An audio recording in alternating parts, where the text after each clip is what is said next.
Hello everyone, welcome to the SJ classes. Today we will be studying Economics Class 11th ISC and our topic for today's video is Introduction to Economics or Definition of Economics. Okay, so let us talk about what economics is all about. हम economics पढ़ते क्यों हैं, ठीक है. तो economics, अगर हम एक सिचुएशन आप सोचो कि you have 500 rupees and you have to spend that money. तो आपके पास बहुत सारी चॉइसेस होती हैं कि आप उस पैसे से क्या कर सकते हो. You can either buy chocolates, you can buy gifts, you can go and watch a movie. So there are lot of options available to you. Okay, but you have only 500 rupees. तो क्या निकल के आता है, यहाँ पे हम दो फंडामेंटल फैक्ट्स देखते हैं कि हम जो ह्यूमन बींग्स हैं, हम लोग, हमारी जो वॉन्ट्स हैं वो अनलिमिटेड है. हमें बहुत सारी चीज़ें चाहिए होती हैं, हमारी वॉन्ट्स कभी ख़त्म नहीं होती हैं, अनएंडिंग वॉन्ट्स होती हैं. बट जो रिसोर्सेज हैं, जैसे कि यहाँ पे जो हमारे पास मनी था वो सिर्फ 500 था. तो अगर हम इकोनॉमिक्स के टर्म पे बात करें तो जो रिसोर्सेज हैं वो बहुत कम हैं, बहुत ही लिमिटेड हैं. तो ये दो फंडामेंटल फैक्ट्स निकल कर आते हैं that human beings have unlimited wants and the second one is the means of satisfying these wants are limited. okay, वो बहुत ही कम है. तो यही आपका इकोनॉमिक्स हो जाता है, सब्जेक्ट मैटर इकोनॉमिक्स का यही बन जाता है कि इकोनॉमिक्स में हम ये पढ़ते हैं कि हमारी वॉन्ट्स क्योंकि बहुत ज़्यादा हैं, अनलिमिटेड है, और हमारे पास उसको फुलफ़िल करने के लिए रिसोर्सेज जो हैं वो लिमिटेड है. तो कैसे हम मैनेज करते हैं, क्या हमें करना होता है to use those resources in a best possible manner, that is all about economics. okay, so economics is concerned with production, distribution and consumption of goods and services. हम इसमें क्या पढ़ते हैं, देखो इकोनॉमिक्स एक तरीके का आप कह सकते हो सोशल साइंस भी है, ठीक है, क्योंकि इसमें वो सारी चीज़ें आ जाती हैं. आप ह्यूमन बींग्स के बारे में भी पढ़ते हो, आप वेरियस रिसोर्सेज के बारे में भी पढ़ते हो, आप ये भी डिसाइड करते हो कि कैसे उसको प्रोडक्शन करना है, कैसे गुड्स को कंज्यूम करना है और सर्विसेज प्रोवाइड करनी है. ओके, यहाँ पे बहुत सारे क्वेश्चंस निकल के आ जाते हैं ना, जैसे कि हम सोचते हैं कि हमारे पास कुछ मनी है तो हम उसे कैसे खर्च करेंगे, या किसी प्रोडक्ट का प्राइस ये क्यों है, हम इस पे इतना खर्चा क्यों करें. So there are lot of questions that come to our mind, और उन क्वेश्चंस से रिलेटेड ही स्टडी हमें इकोनॉमिक्स में करनी होती है कि कैसे एक इंडिविजुअल, एक बिजनेस ऑर्गेनाइजेशन, एक गवर्नमेंट या कोई नेशन चॉइसेस करता है कि रिसोर्सेज को कैसे एलोकेट करें, कैसे रिसोर्सेज का बेस्ट यूज़, ऑप्टिमम यूटिलाइजेशन कर पाएँ. सो economics, it seeks to help, it seeks to explain us a variety of questions relating to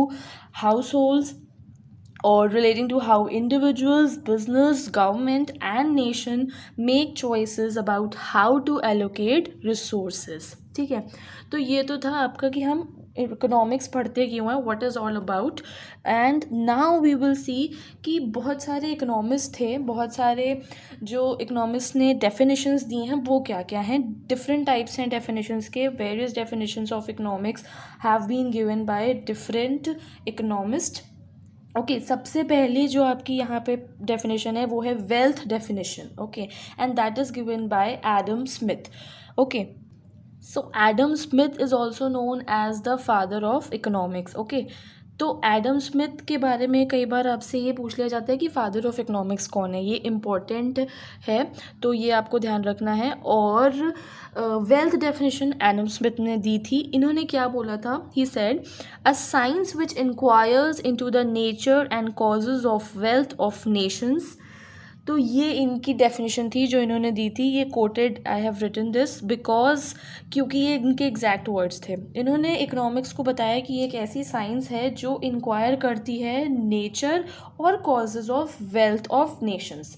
wealth क्या होता है, wealth is the different sources of income. ठीक है, तो वो कैसा है और कहाँ से आ रहा है, क्या कॉजेज़ हैं उसके, वो सारी चीज़ों की स्टडी करना, वो सारी चीज़ों की इंक्वायरी करना, उस स्टडी को बोला है इन्होंने economics. Okay, Adam Smith has emphasized wealth as the subject matter of economics. इसीलिए इनकी डेफिनेशन को वेल्थ डेफिनेशन बोलते हैं, क्योंकि इन्होंने मेन बोला कि इकोनॉमिक्स जो है वो डील करती है वेल्थ से ही.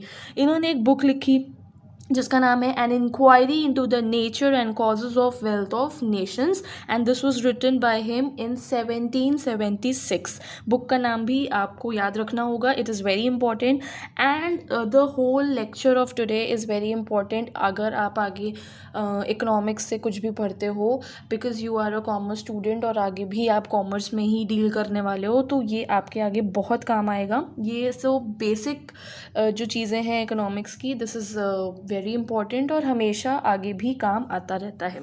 ओके, एक मिलती जुलती डेफिनेशन वेल्थ से हमें और मिली थी, जो जेबी से एक इकोनॉमिस्ट थे, उन्होंने दी थी, और उन्होंने बोला था कि science which deals with wealth. Simply उन्होंने बोल दिया कि इकोनॉमिक्स क्या है, economics is a science which deals with wealth. तो ये भी एक मिलती जुलती डेफिनेशन कह सकते हैं आप, वेल्थ से रिलेटेड डेफिनेशन थी. बट जो मेन वेल्थ डेफिनेशन हम देखेंगे वो है एडम स्मिथ की, और ये है कि अ science which enquires into the nature and causes of wealth of Nations.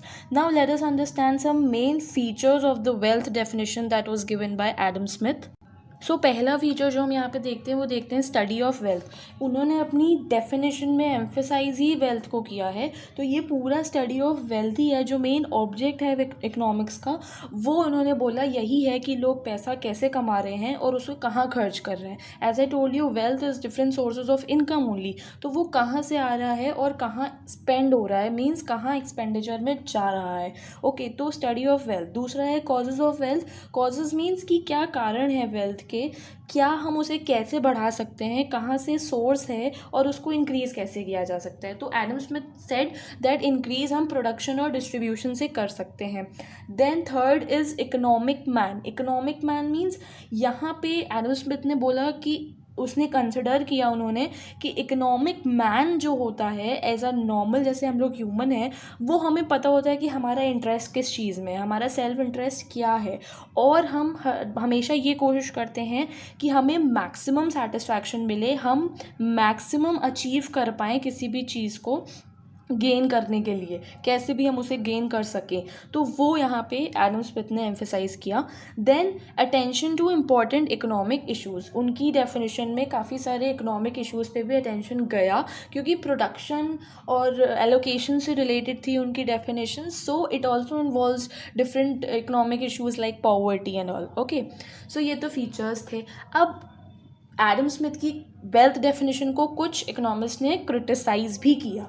उसका मेन जो पॉइंट्स थे वो क्या थे, तो पहला पॉइंट था दैट टू मटीरियलिस्टिक. मतलब जो एडम स्मिथ की डेफिनेशन थी वो बहुत ज़्यादा मटीरियलिस्टिक थी. उनका जो एम्फेसिस था वो मटीरियल थिंग्स पे ज़्यादा था, और जो नॉर्मल जो डेली हमारी वैल्यूज़ होती हैं, जो हमारी लाइफ की जो फीलिंग्स होती हैं, उन पे एम्फेसिस उतना नहीं था, like happiness, love and all. Okay, he said that being rich is the only motive, and what matters most is a happy life, not wealth.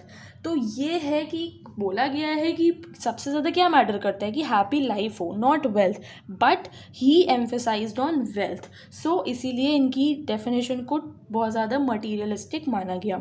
दूसरा था नेग्लेक्ट ऑफ सोशल वेलफेयर. इन्होंने सोशल वेलफेयर को पूरी तरह से ignore किया. That is why ना, क्योंकि हैप्पीनेस, लव, इन सब चीज़ों पे ध्यान ही नहीं दिया, सोसाइटी की फीलिंग्स पे ध्यान नहीं दिया इनकी डेफिनेशन ने. Then ignores problem of scarcity. Scarcity से क्या मतलब है कि रिसोर्सेज स्कार्स है, मीन्स लिमिटेड है, कम है. तो यहाँ पे इनके डेफिनेशन में ये एक प्रॉब्लम निकल कर आई कि इन्होंने ये स्कार्सिटी की प्रॉब्लम को, स्कार्सिटी ऑफ इकोनॉमिक रिसोर्सेज को इग्नोर किया.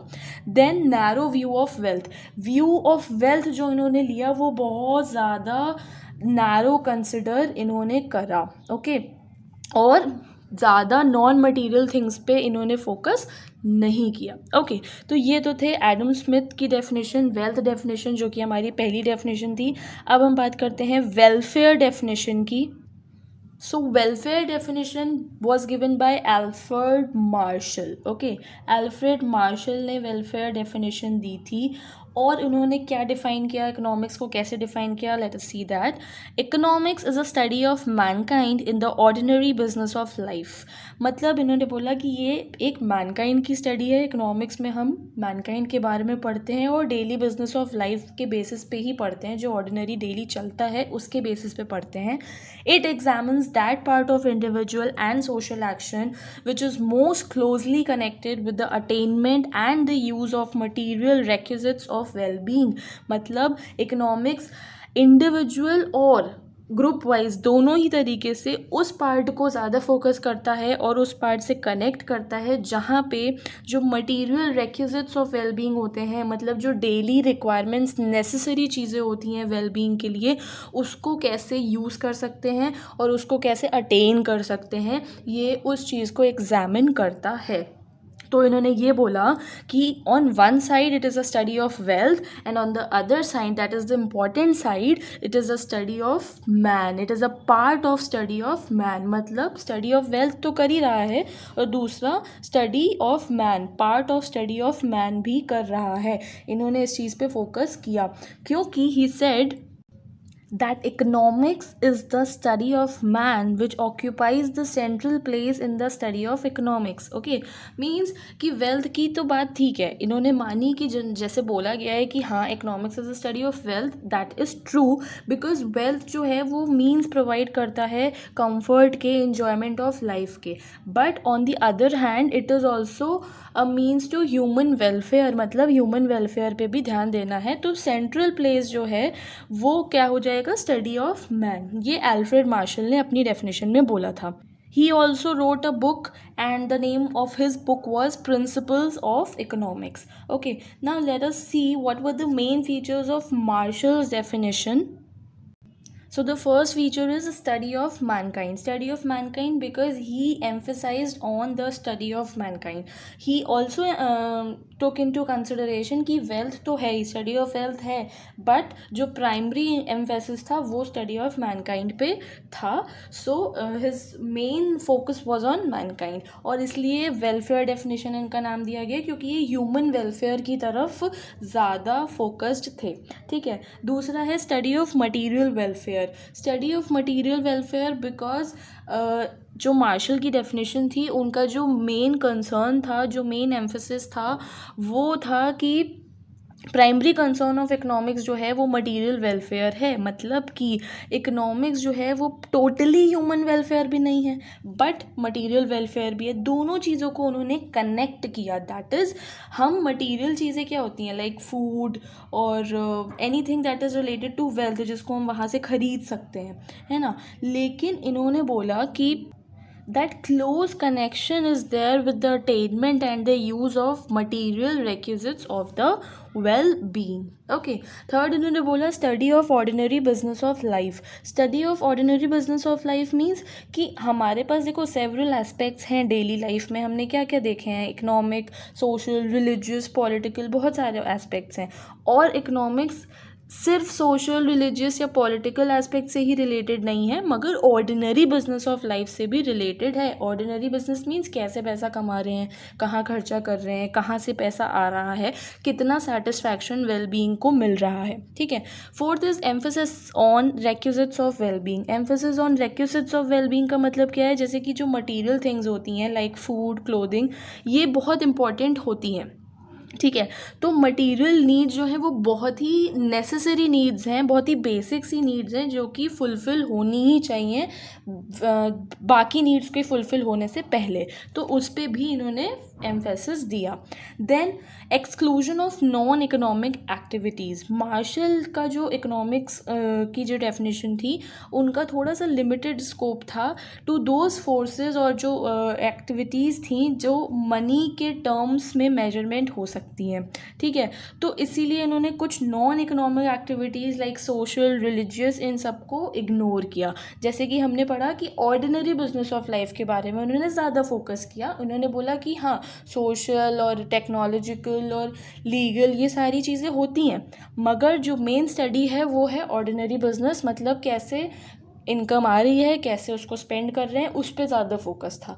तो इसलिए उन्होंने कुछ नॉन इकोनॉमिक एक्टिविटीज़ को एक्सक्लूड किया है यहाँ पर, और ये एक इसका फीचर निकल कर आता है. Okay, now let us talk about the criticisms of welfare definition that was given by Marshall. तो पहला है आपका मटीरियलिस्टिक एस्पेक्ट. तो मटीरियलिस्टिक एस्पेक्ट क्यों है? जैसे कि हमने देखा कि इन्होंने भी कुछ ज़्यादा इन्होंने नॉन मटीरियल थिंग्स पे फोकस नहीं किया है, सिर्फ इन्होंने मटीरियलिस्टिक एस्पेक्ट पे फोकस किया है. मतलब कि non material things like services of lawyers and other, बहुत सारे ऐसे नॉन मटीरियल एस्पेक्ट्स हैं जो इग्नोर हुए हैं. ठीक है. दूसरा है economics as social science only. Now Marshall considered economics as a social science only, और बहुत सारे अदर एस्पेक्ट्स भी हैं जो कि इग्नोर हुए हैं, बिकॉज इन्होंने क्या बोला था कि सोशल साइंस है, तो सोशल साइंस के अकॉर्डिंग इंडिविजुअल्स जो है वो एक कम्युनिटी में रहते हैं, मेंबर्स ऑफ सोसाइटी होते हैं, बहुत सारी अलग चीज़ें भी हैं इसके अलावा जो कि इग्नोर हो गई. ठीक है. तो वेलफेयर डेफिनेशन का जो स्कोप हो गया वो थोड़ा सा रिस्ट्रिक्टेड हो गया. ठीक है. इसलिए रिस्ट्रिक्टेड स्कोप भी एक क्रिटिसिज्म यहाँ पे निकल कर आया कि बहुत ज़्यादा स्कोप इनका बड़ा नहीं था, क्योंकि उन्होंने बहुत सारी एक्टिविटीज़ को भी इग्नोर किया. जैसे कि हम देख रहे हैं कि इकोनॉमिक्स जो है सोशल साइंस है, और इम्प्रैक्टिकल क्लासिफिकेशन ऑफ एक्टिविटीज़ था. जैसे हमने देखा था ना कि ऑर्डिनरी लाइफ बस इन्होंने कंसिडर करी, और इकोनॉमिक और लीगल और पॉलिटिकल एक्टिविटीज़ को इग्नोर किया. तो नॉन इकोनॉमिक एक्टिविटीज़ थोड़ी सी इग्नोर हो गई, और ऑर्डिनरी बिजनेस ऑफ लाइफ को ही इन्होंने फोकस किया. तो वो एक इम्प्रैक्टिकल सा क्लासिफिकेशन था उनका, ये इस बेसिस पे क्रिटिसाइज़ किया गया था. देन वेग कॉन्सेप्ट ऑफ मटेरियल वेलफेयर. वेग कॉन्सेप्ट मतलब कि बहुत ही ज़्यादा अंडरस्टैंडेबल नहीं है इनका ये कॉन्सेप्ट जो कि मटेरियल वेलफेयर का इन्होंने बोला. ह्यूमन वेलफेयर पर ज़्यादा फोकस नहीं किया है, और इसलिए ये वेग कॉन्सेप्ट बोला गया. वेग मतलब होता है कि जो बहुत ज़्यादा अच्छे से एक्सप्रेस ना किया गया हो, या बहुत ज़्यादा अच्छे से अंडरस्टैंडेबल नहीं हो. ओके. तो ये तो क्रिटिसिजम्स थे आपके वेलफेयर डेफिनेशन के. Next is the scarcity definition that was given by Lionel Robins. Scarcity से क्या मतलब था कि रिसोर्सेज जो हैं वो स्कार्स हैं, और जो हमारी वॉन्ट्स हैं वो अनलिमिटेड हैं, मींस अनएंडिंग हैं, ख़त्म ही नहीं हो रही. तो स्कार्सिटी डेफिनेशन में हम वही पढ़ेंगे, और ये दी किसने थी? लायनल रॉबिन्स ने. ये भी बहुत ही ज़्यादा एक इन्फ्लुएंशियल इंग्लिश इकोनॉमिस्ट थे 20th सेंचुरी के, and he was very famous. His major work was essay on the nature and significance of economics. ठीक है. इन्होंने क्या बोला, जो इनकी definition थी in his exact words was, economics is a science which studies human behavior as a relationship between ends and scarce means which have alternative uses. तो इन्होंने भी बोला कि इकोनॉमिक्स एक साइंस है जो क्या स्टडी करती है? ह्यूमन बिहेवियर को स्टडी करती है, लेकिन किस बेसिस पे करती है? Relationship between ends. एंड से यहाँ क्या मतलब है? वॉन्ट्स. जो कि हमारी वॉन्ट्स हैं वो अनलिमिटेड हैं, और स्कार्स मीन्स है मतलब जो रिसोर्सेज हैं उनको फुलफ़िल करने के लिए वो बहुत कम है, वो लिमिटेड है, स्कार्स हैं, और उनके बहुत सारे यूजेस हैं. तो रिसोर्सेज कम है लेकिन उनके यूजेस बहुत ज़्यादा हैं, तो लिमिटेड हो गए, हमें बहुत ज़्यादा रिसोर्सेज चाहिए होंगे ना, क्योंकि यूजेस बहुत सारे हैं.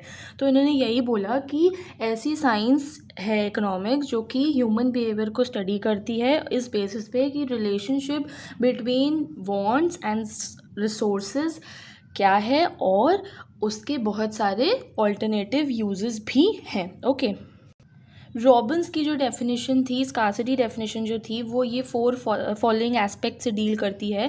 That is unlimited ends. Unlimited ends means unlimited wants. जो कि वॉन्ट्स हैं वो कभी ख़त्म नहीं होती हैं, बहुत सारी हैं, बढ़ती ही जाती हैं. स्कार्स मीन्स हैं, मीन्स उन वॉन्ट्स को फुलफ़िल करने के लिए हमारे पास रिसोर्सेज बहुत कम हैं, लिमिटेड रिसोर्सेज हैं. देन ऑल्टरनेटिव यूजेस मीन्स जो रिसोर्सेज अवेलेबल हैं उनके यूजेस बहुत सारे हैं, एंड हमें ऑप्टिमम यूटिलाइजेशन ऑफ रिसोर्सेज करना चाहिए, करना होता है. Then choice. चॉइस मीन्स कि रिसोर्सेज क्योंकि बहुत कम हैं, ज़्यादा नहीं हैं, और लेकिन वो केपेबल हैं ऑल्टरनेटिव यूजेस के, बहुत ज़्यादा यूजेस करने होते हैं. तो people have to make a choice in allocating their resources for producing different goods. हर गुड्स को करने के लिए उन्हें चॉइस करनी पड़ती है. तो यहाँ एक ह्यूमन बिहेवियर हमें दिखता है कि कैसे चॉइसेस की जाती हैं कि कौन से रिसोर्सेज को हम किस तरह से यूज़ करें जिससे उसका बेस्ट यूटिलाइजेशन हो और हमें बेस्ट रिजल्ट्स या फिर बेस्ट आउटपुट मिले. ओके.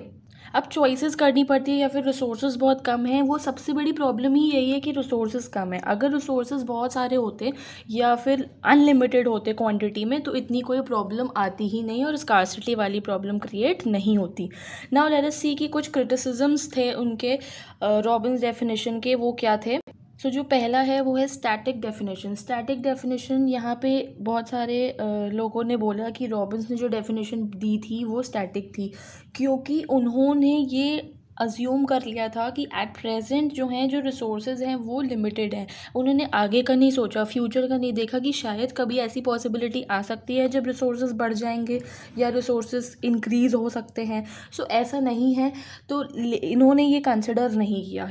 बट जो अदर इकोनॉमिस्ट थे जिन्होंने ये क्रिटिसाइज़ किया, क्यों? क्योंकि उन्होंने ये बोला कि इकोनॉमिक्स सिर्फ प्रेजेंट प्रॉब्लम से रिलेट नहीं करती है, फ्यूचर प्रॉब्लम से भी रिलेट करती है। क्या पता फ्यूचर में इंक्रीज़ हो जाए रिसोर्सेज या फिर डिक्रीज़ हो जाए, मीन्स चेंज हो सकता है। बट रॉबिन्स ने बोला कि नहीं, रॉबिन्स ने ऐसा शो किया है कि वो स्टैटिक ही रहेगा, रिसोर्सेज जो हैं वो लिमिटेड ही हैं, कोई चेंजेस नहीं है। तो स्टैटिक डेफिनेशन बोला गया है रॉबिन्स की डेफिनेशन को।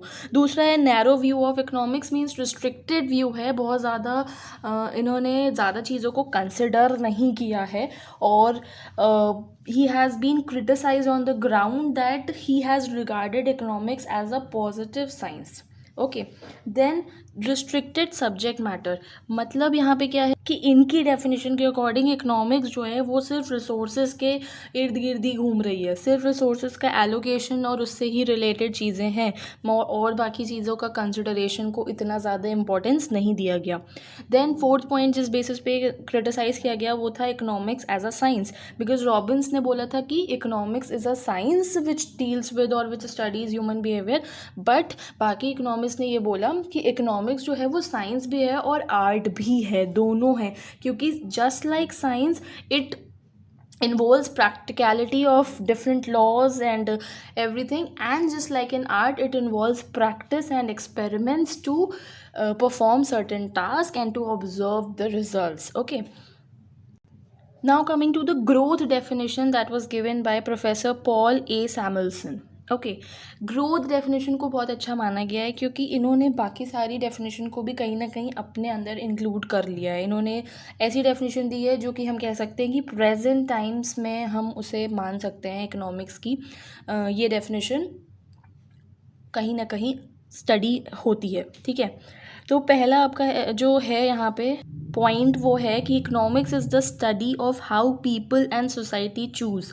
सो जो पॉल ए सैमुअल्सन थे उनकी डेफिनेशन है ये, एग्जैक्टली उनके वर्ड्स हैं कि इकोनॉमिक्स एक ऐसी स्टडी है कि कैसे पीपल या फिर सोसाइटी चूज़ करती है, चाहे उनके पास मनी हो या ना हो, कि वो कैसे जो स्कार्स रिसोर्सेज हमारे पास अवेलेबल हैं, लिमिटेड प्रोडक्टिव रिसोर्सेज अवेलेबल हैं, उनमें से वो कैसे चूज़ करती है जिनके ऑल्टरनेटिव यूजेस हैं, और उसमें से चूज़ करने के बाद वो डिसाइड करती है कि वेरियस कमोडिटीज़ को कैसे प्रोड्यूस करना है टाइम टू टाइम, कैसे डिस्ट्रीब्यूट करना है for consumption now and also in the future among various people and groups of society, मतलब लोगों तक कैसे पहुंचाना है अभी भी और फ्यूचर में भी। तो जो एग्जैक्टली अभी के टाइम के अकॉर्डिंग वो जो फिट बैठती है डेफिनेशन वो इन्होंने दी थी। He said economics is the study of how people and society choose, with or without the use of money, to employ the scarce productive resources which have alternative uses to produce various commodities over time and distribute them for consumption now or in the future among various people and groups of the society. Okay, एक Jacob वाइनर economist थे, उन्होंने भी बोला, एक definition दी थी, economics is what economist do. Simply उन्होंने बोल दिया कि इकोनॉमिक्स क्या है, जो इकोनॉमिस्ट करते हैं, बस वही इकोनॉमिक्स है, ठीक है।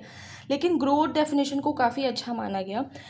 एंड जो बाकी चारों डेफिनेशंस भी हैं वो भी आपको याद रखनी है, जैसे क्वेश्चंस आपसे पूछ लिए जा सकते हैं, explain Robbins definition of economics, okay, या explain wealth definition, explain growth definition. So you have to study all of these and you have to understand all of these and what was the difference between all of them. थोड़ा थोड़ा slide सा जो अंतर हमें दिख रहा है वो हमें ध्यान देना होगा, क्योंकि क्वेश्चन आपके इन बेसिस पे आएंगे, because this is the very first chapter, और जो इंट्रोडक्शन है यहीं से आपका बेस स्टार्ट होता है। ओके, सैमुअल्सन्स की डेफिनेशन ने क्या एम्फेसाइज किया वो देखते हैं। जैसे कि पहला है dynamic approach. Dynamic approach means उन्होंने सारी चीज़ों को कंसिडर किया और उन्होंने डायनेमिक अप्रोच अडॉप्ट करी और इकोनॉमिक ग्रोथ को एक इंटीग्रल पार्ट माना और उस अकॉर्डिंग उन्होंने अपनी डेफिनेशन दी। दूसरा है लॉन्ग टर्म पर्सपेक्टिव, बिकॉज इन्होंने स्कार्सिटी ऑफ रिसोर्सेज को सिर्फ प्रेजेंट टाइम के लिए ही नहीं, आगे के लिए भी कंसिडर किया, मीन्स फ्यूचर के हिसाब से भी इन्होंने बताया। और उन्होंने ये भी बोला कि वॉन्ट्स जो हैं स्टैटिक नहीं होती हैं, they are dynamic, because people want to grow, wants भी चेंज होती रहती हैं, बढ़ती रहती हैं। तो उस हिसाब से इनका पर्सपेक्टिव बहुत ही लॉन्ग टर्म था। यूनिवर्सल प्रॉब्लम इन्होंने ये इसलिए बोला क्योंकि रिसोर्स एलोकेशन जो है वो यूनिवर्सल प्रॉब्लम है, हर जगह के लिए ये बहुत बड़ी प्रॉब्लम है, सभी के लिए है। देन कॉम्प्रिहेंसिव बिकॉज सैमुअल्सन की डेफिनेशन बहुत ही कॉम्प्रिहेंसिव थी क्योंकि वो फ्यूचर ओरिएंटेड और ग्रोथ ओरिएंटेड दोनों थी। सैमुअल्सन की डेफिनेशन को ग्रोथ डेफिनेशन या ग्रोथ ओरिएंटेड डेफिनेशन बोलते हैं। Then emphasis on economic problems, he also emphasize on various economic problems की वॉन्ट्स जो हैं वो अनलिमिटेड होती हैं और जो रिसोर्सेज हैं वो लिमिटेड होते हैं, और इस अकॉर्डिंग ही उन्होंने अपनी definition the. So his definition is considered to be the most satisfactory. Okay, now let us see what is the subject matter of economics. Okay, subject matter जो है आपका वो दो ब्रांचेस में डिवाइड किया गया है, micro economics and macro economics. Micro economics मतलब माइक्रो जो वर्ड आया है वो एक ग्रीक वर्ड माइक्रोस से आया है जिसका मीनिंग है स्मॉल, और मैक्रो जो वर्ड है वो एक ग्रीक वर्ड से आया है मैक्रोज जिसका मीनिंग है लार्ज। ओके, तो यहाँ माइक्रो इकोनॉमिक्स क्या होता है वो देखते हैं। Micro economics it is the study of particular firms, particular house holds, individual prices, wages. So particular मतलब कि किसी एक चीज़ के बारे में, इंडिविजुअल के बारे में, किसी एक इंसान के बारे में, किसी एक प्रोडक्ट के बारे में, ठीक है। तो इंडिविजुअल यूनिट्स या फिर इंडिविजुअल वेरिएबल्स के बारे में स्टडी करना या उनसे डील करना वो होता है माइक्रो इकोनॉमिक्स। उस स्टडी को हम बोलते हैं माइक्रो इकोनॉमिक्स, ठीक है। देन मैक्रो इकोनॉमिक्स क्या होता है? It examines the forest and not the trees. इससे मतलब आप समझ रहे हो कि पर्टिकुलर किसी चीज़ की बात नहीं हो रही है, ऑन द होल बात हो रही है, एवरेज बेसिस पे, एग्रीगेट्स के बेसिस पे बात हो रही है। It analyses and establishes the functional relationship between large aggregates. Overall बात हो रही है, किसी भी पर्टिकुलर या इंडिविजुअल की बात नहीं हो रही, ठीक है। सो मैक्रो इकोनॉमिक्स कौन सी इकोनॉमिक्स हुई? That which deals with the functioning of economy as a whole, हम पूरे को कंसिडर करते हैं, ठीक है। Now let us understand what are the major differences between micro and macro economics, and from that you will understand both of them better. Differences between microeconomics and macroeconomics, again it is a very important part of the chapter. The questions also are asked from this. पहला जो basis है वो है आपका unit of study, ठीक है। Unit of study मतलब micro economics में क्या पढ़ा जाता है और मैक्रो में क्या पढ़ा जाता है। Micro economic studies economic behaviour of individual units, मतलब पर्टिकुलर एक सिंगल चीज़ें पढ़ी जाती हैं। Macro economics entire economy as a whole, पूरा एक साथ हम पढ़ते हैं उसको, बड़ी चीज़ों को कंसिडर करके एग्रीगेट्स को पढ़ते हैं। फोकस ऑफ स्टडी क्या है माइक्रो का? Micro deals with determination of prices and quantities in individual markets, मतलब पर्टिकुलर मार्केट्स में क्या प्राइसेस चल रहे हैं, कैसी क्वांटिटी है, उसको डिटरमाइन कैसे करना है, वो माइक्रो में होता है। But macro deals with broad economic aggregates like total employment, general price level. Total employment मतलब पूरी कंट्री के एम्प्लॉयमेंट लेवल कैसा है, कितने लोग काम कर रहे हैं या नहीं कर रहे।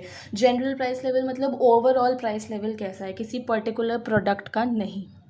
Okay, then basic parameter of subject matter micro economics का है price. Price is the basic parameter, उसके बेसिस पे स्टडी होती है। और मैक्रो इकोनॉमिक्स का है national income. Okay, then different perspectives हैं दोनों के।